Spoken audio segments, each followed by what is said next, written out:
कुंताल का राजा बड़ा ही न्यायप्रिय था। वह अपनी प्रजा के दुख दर्द में बराबर काम आता था। प्रजा भी उसका बहुत आदर करती थी।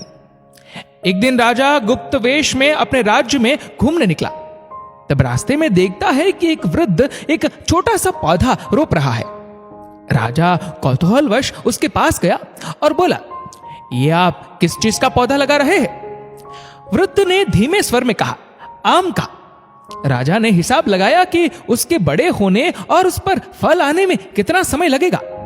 हिसाब लगाकर उसने अचरज से देखा और कहा, सुनो दादा, इस पौधे के बड़े होने और उस पर फल आने में कई साल लग जाएंगे।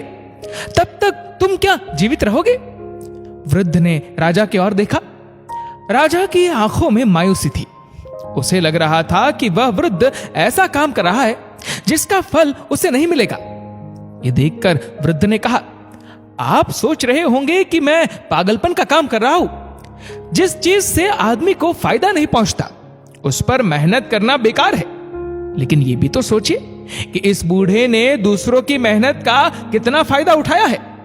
दूसरों के लगाए पेड़ों के कितने फल अपनी जिंदगी में खाए हैं। क्या उस कर्ज को उतारने के लिए मुझे कुछ नहीं करना चाहिए? क्या मुझे इस भावना से पेड़ नहीं लगाने चाहिए कि उनके फल दूसरे लोग खा सके?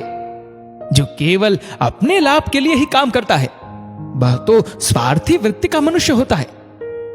वृद्ध की यह दलील सुनकर राजा प्रसन्न हो गया। आज उसे भी कुछ बड़ा सीखने को मिला था वृद्ध की ओर से। परोपकार करना, दूसरों की सेवा करना और उसमें जरा भी अहंकार न करना, यही सच्ची शिक्षा है। महर्षि वेदव्यास जी ने 18 पुराणों में 2 विशिष्ट बातें कही है। पहली, परोपकार करना पुण्य होता है और दूसरी, पाप का अर्थ होता है दूसरों को दुख देना। परोपकार शब्द पर प्लस उपकार, इन 2 शब्दों के योग से बना है।